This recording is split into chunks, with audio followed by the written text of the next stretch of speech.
For more, lawyer and social commentator Joseph Haynes Davis joins us now from Orlando, Florida. He's an advocate of the Second Amendment of the US Constitution, which protects the right to bear arms.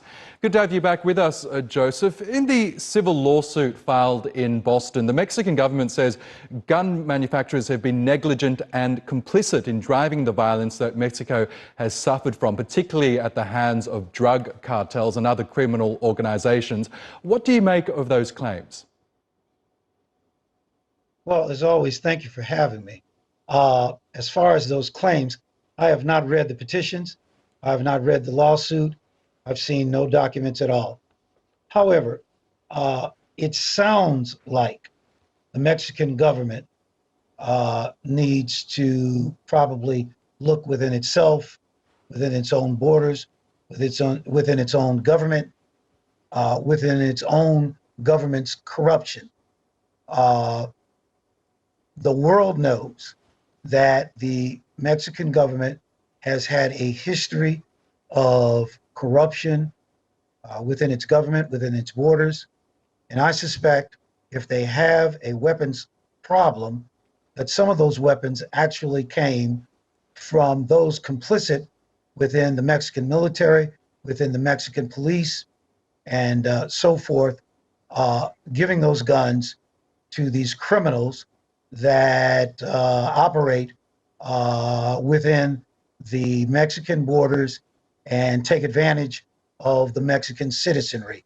So this notion that American gun makers have been part of the problem, I'm not so sure that's going to be successful. And as a person who is an advocate of the Second Amendment, but also the United States Constitution as a whole, it doesn't sound sound at all. Okay, looking further into Mexico's claims, it argues that, quote, gun companies design, market, distribute and sell guns in ways that they know routinely arm the drug cartels in Mexico. It also says the companies design the guns to be readily transferable on the criminal market in Mexico. These are damning allegations. Should they at least be investigated? Well, the allegations itself, the allegations themselves, respectfully, objectively, doesn't sound like they hold too much water. But if it needs to be investigated, it needs to be investigated by the government within its government.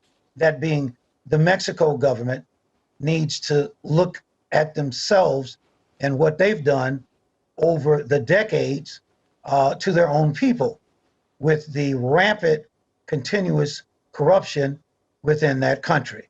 And I think that as your analyst and as your reporter today, and to maintain some objectivity, I should leave it at that. Now, you've previously run as a candidate to become a circuit court judge in Florida. I'm wondering if such a lawsuit was presented to you, a lawsuit by a foreign government looking to pin the blame on gun violence on US gun manufacturers, what would you do to such a petition? Well, respectfully, I'm not a judge, even though I ran. However, if a foreign government did that, it probably would be a jurisdictional limit or jurisdictional matter, and it would probably be dismissed because it probably would need to be brought in federal court and not in state court.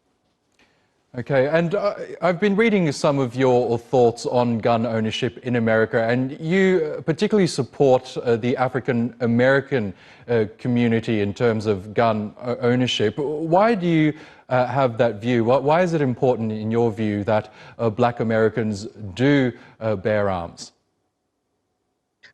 Well, the fact of the matter is, all Americans have the right to do so by and through the Second Amendment.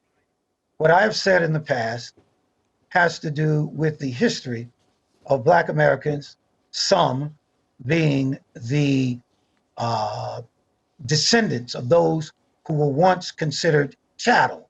That means they were once considered not human, they were subject to the slave trade, and so forth. And I would ask you and your viewers to look to, as an example, the Louisiana Black Codes of 1806, whereby a Black person would need permission from his or her slave master to have a firearm, I should say, just to go hunt for the slave master. So given the fact that those rights were not afforded to us, it is my position that Black Americans and all Americans should embrace every single right that's afforded to them by and through the great Constitution of the United States of America, including the Second Amendment. So that is the cornerstone of my position and argument. Okay, Joseph Haynes Davis, we will have to leave there, but it was really good to get your thoughts. Thank you again for joining us. Always. Thank you.